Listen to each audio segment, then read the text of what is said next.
दोस्तों, welcome back to my channel. कैसे हैं आप सब? पूरी उम्मीद है आप सब अच्छे होंगे और अपना ख्याल रखिएगा। तो आज की इस वीडियो में मैं बात करूंगी कि पोलैंड का जो इमिग्रेशन सिस्टम है, जो एक नया कानून आया है, वो कानून अब कैसे काम करेगा वर्क परमिट को लेकर के। क्योंकि अभी तक मुझे इतने सारे कमेंट्स आ रहे हैं कि वर्क परमिट उनका नहीं मिल रहा है, उनको अपॉइंटमेंट नहीं मिल रही है, उनको डेट नहीं मिल रही है। प्लस क्या है कि जितने लोग पहले से वर्क परमिट अप्लाई कर चुके हैं, अभी तक उनका वर्क परमिट नहीं आया है। तो इन सब चीज़ों के बारे में आज की इस वीडियो में बात करूंगी कि क्यों आखिर देर हो रही है, क्यों नहीं मिल रहा है आपको, क्या क्या जो इमिग्रेशन सिस्टम को लेकर जो यहाँ पे नया कानून आया है, उस नए कानून के बारे में इस वीडियो में आज मैं बात करूंगी, जो 2025 का न्यू अपडेट है। जो कि आपको इस वीडियो में सुनने से आपको सब कुछ पता चल जाएगा कि क्यों देर हो रही है और क्या रीज़न है देरी होने का।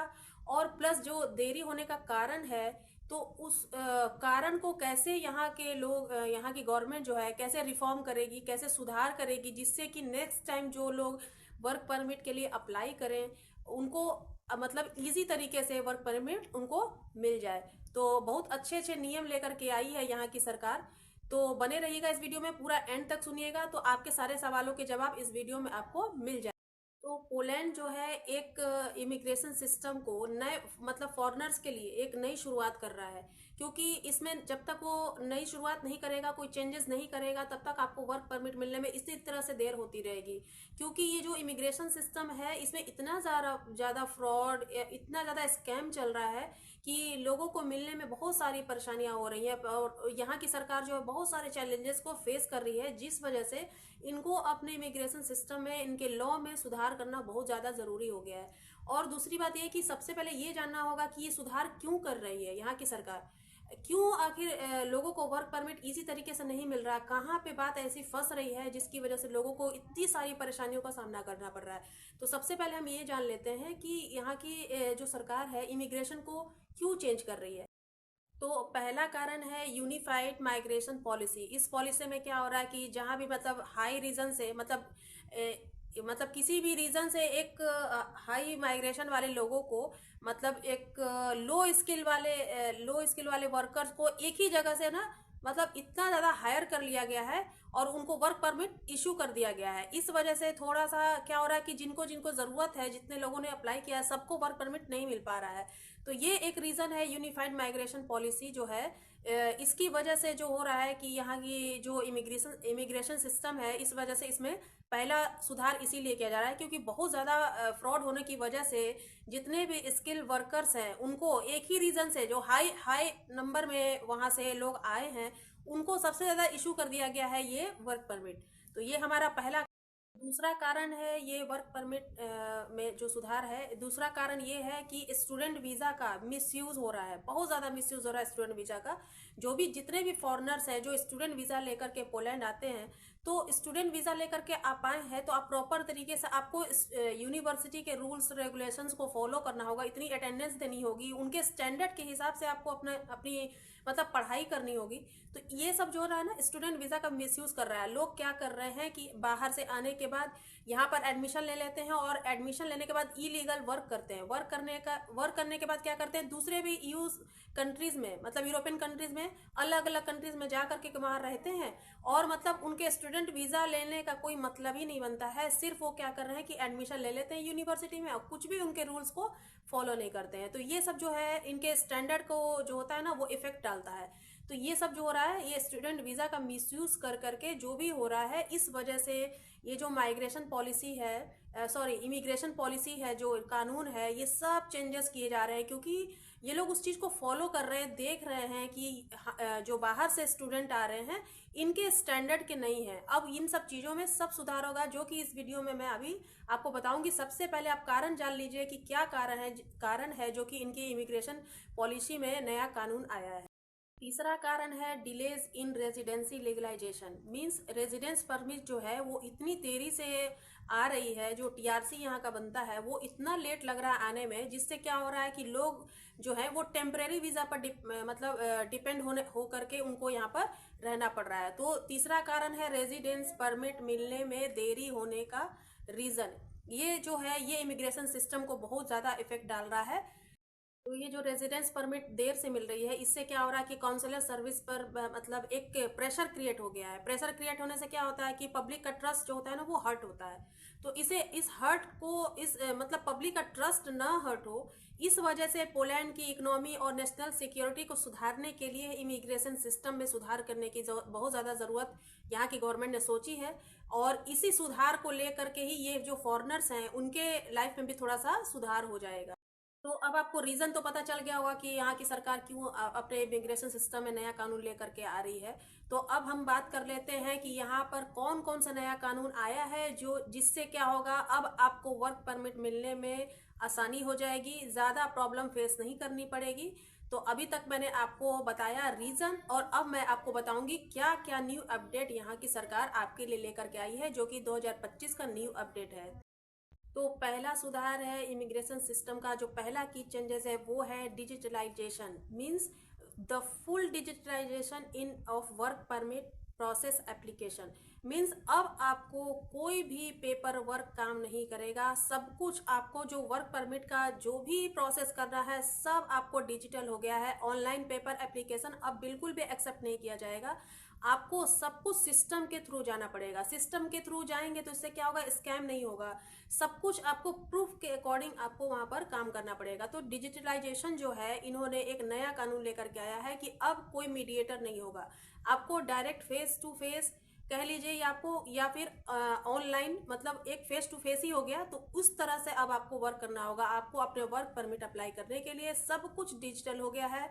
जितने भी लोग काफ़ी समय से पेपर वर्क कर रहे हैं, एप्लीकेशन फिल कर रहे हैं, अब वो पेपर वर्क एक्सेप्ट बिल्कुल भी नहीं किया जाएगा। सब कुछ डिजिटल हो चुका है।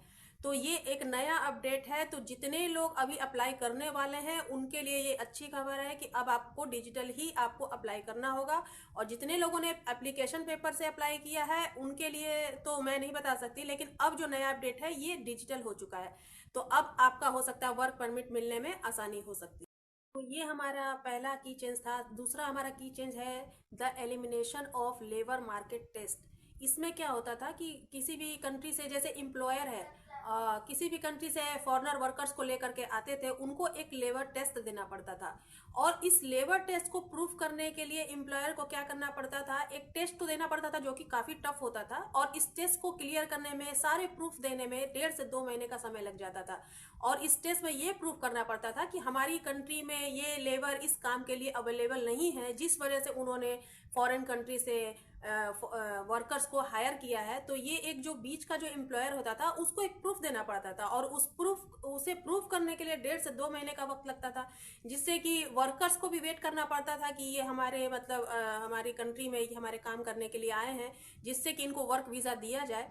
तो इस वजह से ये प्रूफ देने में ही 1.5-2 महीने का समय जो लग जाता था, इस वजह से उनको वर्क परमिट मिलने में देर हो जाती थी। तो अब ये सब टेस्ट हमारे जो हैं ये खत्म हो गया है, लेबर मार्केट टेस्ट। इसको स्टारोस इन्फॉर्मेशन भी कहते हैं। तो ये लेबर मार्केट टेस्ट खत्म हो जाने से क्या होगा कि अब आपको वीज़ा जो है फटाफट से मिलेगा। कोई आपको टेस्ट देने की ज़रूरत नहीं है, कुछ भी करने की ज़रूरत नहीं है। सिर्फ आपको हायर किया जाएगा यहाँ के वर्क वीज़ा के अकॉर्डिंग, जो कि नए नए कानून आए हैं, इसके आधार पर अब आपको हायर कर लिया जाए। तो ये जो लेबर मार्केट टेस्ट होता था, इसमें क्या होता था कि अथॉरिटीज़ जो है वो मार्केट में ज़रूरत के अनुसार लेबर मार्केट की एक लिस्ट रखती थी।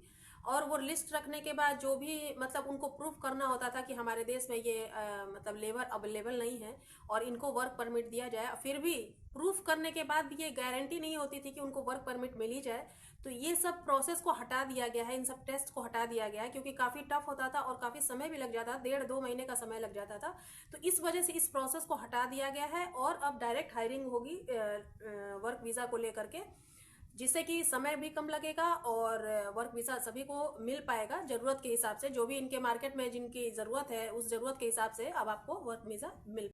तो अब बात करते हैं तीसरे की चेंजेस की, जो कि है पेनाल्टी। मीन्स जितने भी लोग यहाँ पे फॉरेन वर्कर्स जितने भी हैं, जितने भी लोग इलीगल तरीके से यहाँ पर काम कर रहे हैं, अब उन पर पेनल्टी लगेगी और उनको डिपोर्ट कर दिया जाएगा। पेनल्टी कितनी लगेगी, ये 3,000 से 50,000 PLN तक जा सकता है। आपके इलीगल वर्क आपका किस टाइप का है, इस बेसिस पर डिसाइड होगा कि आपको कितना उसमें आपको पे करना पड़ेगा। तो इस तरीके से अब कोई भी फ्रॉड, कोई भी स्कैम यहाँ पर नहीं चलने वाला है। एक नया कानून आ गया है जिससे फॉरेन वर्कर्स को जो है बहुत ही लीगल तरीके से ही यहाँ पर रहना पड़ेगा। अदरवाइज वो अगर पकड़े जाते हैं तो पेनल्टी देनी पड़ेगी और साथ ही साथ उनको डिपोर्ट भी कर दिया जाएगा। तो अब ये सब यहाँ पर कुछ भी नहीं चलने वाला है। ये नया इमिग्रेशन सिस्टम के हिसाब से ये नया कानून आया है। तो आप पूरी कोशिश करिए, आप लीगल तरीके से ही वर्क करके करते रहिए और लीगल तरीके से ही यहाँ पर रहिए, जिससे आपको डिपोर्ट भी ना किया जाए और आप मतलब फ्री माइंडेड होकर आप यहाँ पर रह सकें। ये जो लैंग्वेज और जॉब्स की मैं बात कर रही हूँ, ये जो सपोर्ट सेंटर है ये पब्लिक एम्प्लॉयमेंट सर्विस की तरफ से मतलब उसके माध्यम से खोला गया है, ताकि जितने भी फॉरेन वर्कर्स हो, फॉरेनर्स हो, उनको लैंग्वेज सीखने में आसानी हो और जो भी उनको जॉब दिया जाए उसके अकॉर्डिंग उनको ट्रेन कर दिया जाए। तो ये इसको आप कह सकते हैं सपोर्ट सेंटर। तो सपोर्ट सेंटर यहाँ पर कुछ छोटे छोटे सपोर्ट सेंटर्स यहाँ पर खोल दिए गए हैं जगह जगह पर, ताकि लोगों को प्रॉब्लम ना हो ज़्यादा दूर जाने में भी और सीखने में भी। अब ये पांचवा की चेंजेस है स्टूडेंट वीज़ा को लेकर, क्योंकि स्टूडेंट वीज़ा का इतना ज़्यादा फ्रॉड और मिसयूज़ हो रहा है कि इस वजह से पोलैंड की जो सरकार है कि अब स्टूडेंट्स के लिए अब B2 लैंग्वेज को उनको सीखना जो होगा, उनको क्लियर करना होगा। B2 लैंग्वेज एक तरह से कह लीजिए जैसे यहाँ की पॉलिश लैंग्वेज है, उसको बहुत अच्छे से उनको क्लियर करना होगा और इनकी यूनिवर्सिटी के लेवल के अकॉर्डिंग इनको यहाँ पर एडमिशन मिलेगा। मतलब इनके स्टैंडर्ड के हिसाब से उनका जो एजुकेशन है वो मैच कर रहा है या नहीं है, इसी के अकॉर्डिंग अब इनको यहाँ पर एडमिशन मिलेगा, इनको स्टूडेंट वीज़ा मिलेगा। तो इसका जो B2 लैंग्वेज है, B2 लैंग्वेज को अगर वो क्लियर कर लेते हैं इनके स्टैंडर्ड के हिसाब से, अगर इनका एजुकेशन सिस्टम मैच कर रहा है तभी उनको वीज़ा दिया जाएगा, अदरवाइज उनका वीज़ा कैंसिल कर दिया जाएगा। वीज़ा जो है मिलने में देरी होने का सबसे मेन कारण यही था। और इन वर्क वीज़ा नहीं मिलने से इतनी सारी प्रॉब्लम्स को फेस करना पड़ा है, जिसकी वजह से यहाँ की सरकार ने जो नए नए की चेंजेस लाए हैं, इसकी वजह से अब क्या होगा कि वीज़ा मिलना आसान हो जाएगा। मतलब कुछ फ्रॉड नहीं होगा, स्कैम नहीं होगा। तो जब स्कैम नहीं होगा, देर नहीं होगी, तो आपको वीज़ा इजी तरीके से मिल जाएगा। इसमें ज़्यादा पॉजिटिव चैलेंजेस ये है कि ये इन लोगों ने क्या किया कि फुल डिजिटलाइजेशन कर दिया है, स्ट्रीमलाइन प्रोसेस कर दिया है, जिससे क्या होगा अब आपको वेट नहीं करना पड़ेगा। काफ़ी टाइम तक लोग वीज़ा के लिए वेट करते हैं, तो अब आपको वेट नहीं करना पड़ेगा। आपका सब कुछ एप्लीकेशन प्रोसेस जो है ये सब डिजिटलाइजेशन होने के कारण अब आपको आसानी से और कम समय में आपको उसका आंसर मिलेगा। लेबर मार्केट टेस्ट को ख़त्म कर दिया गया है, जिससे क्या होगा कि एम्प्लॉयर्स को फॉरेनर्स को हायर करने के लिए ज़्यादा लेंदी प्रोसेस करने की अब उनको ज़रूरत नहीं है, बहुत कम समय में अब उनको वर्क वीज़ा देती है। अभी जो मैंने इंटीग्रेशन सपोर्ट प्रोग्राम के बारे में बताया है, इससे क्या होगा, फॉरेनर वर्कर्स को जो लोकल जॉब है वो मिलने में आसानी हो जाएगी और यहाँ के कल्चर को, यहाँ के इकोनॉमिक को समझने में भी उनको काफ़ी ज़्यादा हेल्प मिलेगी। पोलैंड का जो इमिग्रेशन सिस्टम है इसको सुधार करने के लिए यहाँ की सरकार जो है ये चाहती है कि यहाँ के जो भी नियम है उनको अपनी निगरानी में सुधार किया जाए और एक मतलब ट्रांसपेरेंट सिस्टम एक लाया जाए, जिससे कि कोई फ्रॉड या स्कैम होने का कोई चांस ही ना रह जाए। तो ये सुधार जो किए जा रहे हैं इमिग्रेशन सिस्टम में, इसको सुधार करने का सबसे मेन उद्देश्य ये है कि यहाँ के सिस्टम को, इमिग्रेशन सिस्टम को मॉडर्नाइज कर दिया जाए, ताकि इनकी जो नेशनल इकोनॉमिक है, इनकी नेशनल सिक्योरिटी जो है ये अच्छी खासी बनी रहे, कोई प्रॉब्लम ना आए, किसी तरह की बात ना फैले। जिस तरह से अभी बात काफ़ी चल रही है कि स्कैम हो रहा है, फ्रॉड हो रहा है, तो इस वजह से इनके इमिग्रेशन सिस्टम को मॉडर्नाइज किया जा रहा है, ताकि सभी लोगों को वर्क वीज़ा मिल सके। कोई भी तरह की अफवाह इस तरह की ना फैले कि पोलैंड अपॉइंटमेंट नहीं दे रहा है, वीज़ा नहीं दे रहा है। तो अभी बहुत काफ़ी समय से ये बात फैली हुई थी, यूरोपियन कंट्रीज़ जो हैं वीज़ा नहीं दे रही हैं। तो इन सब मिसयूज़ होने की वजह से, फ्रॉड होने की वजह से ये सब जो कंट्रीज़ हैं वीज़ा नहीं दे रही थी, जिसके कारण का पता चल गया। और उसमें यहाँ की गवर्नमेंट जो है नए नए जो की चेंजेस लाई है, जो कि मैंने इस वीडियो में बताए हैं, तो इसको फॉलो करना ज़रूरी हो जाएगा।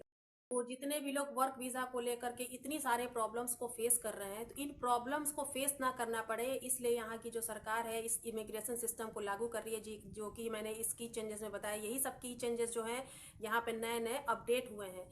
तो अगर आप पोलैंड आना चाह रहे हैं तो मेक श्योर हो जाए कि इन की चेंजेस को के साथ आप अपडेट हो जाएं और अपने इमिग्रेशन कंसल्ट से, आप जो हैं एक्सपर्ट से, उनसे मतलब मिलते रहें और उनसे बात करते रहें। और आपने जो फॉर्म फिल किया है वर्क वीज़ा के लिए, उसके साथ भी आप अपडेट हो जाएं कि कहीं आपने कोई गलती तो नहीं की है।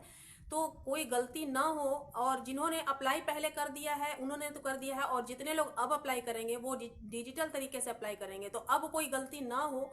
तो इस बात का आप ध्यान रखिएगा और अपडेट हो जाइए अपने इमिग्रेशन कंसल्टेंट के साथ। और बहुत ध्यान से आप जो भी काम है वर्क वीज़ा को लेकर बहुत ध्यान से अगर आप करेंगे तो आपको वर्क वीज़ा ज़रूर से ज़रूर मिल जाएगा। आई होप आपको ये जानकारी जो है हेल्पफुल होगी, और ये न्यू अपडेट मैंने आपको बताया है, आप पढ़ भी सकते हैं कहीं से भी, अगर आपको जानना है तो आप जान सकते हैं। लेकिन ये 2025 का न्यू अपडेट है, तो इनको फॉलो करके आप वर्क वीज़ा अप्लाई कीजिए, आपको वर्क वीज़ा ज़रूर मिल जाएगा। तो आई होप आपको ये वीडियो अच्छी लगी हो, तो वीडियो पर एक लाइक कर दीजिएगा और चैनल पर नए तो सब्सक्राइब कर दीजिए। तो इस वीडियो से रिलेटेड आपके कोई भी क्वेश्चन हो तो मुझे कमेंट सेक्शन में आप लिख करके पूछिए। मेरी पूरी कोशिश रहेगी कि मैं आपके सवालों का रिप्लाई करूं, और आपको कोई भी जानकारी चाहिए तो उसे भी आप कमेंट सेक्शन में लिख करके आप भेज सकते हैं। मेरी कोशिश यही रहती है कि मैं आपके सवाल को जवाब दूं, लेकिन जो मुझे पता है उसी का मैं आपको रिप्लाई कर पाऊंगी। तो चलिए मिलेंगे नेक्स्ट वीडियो में नए नए अपडेट के साथ, तब तक के लिए बाय बाय।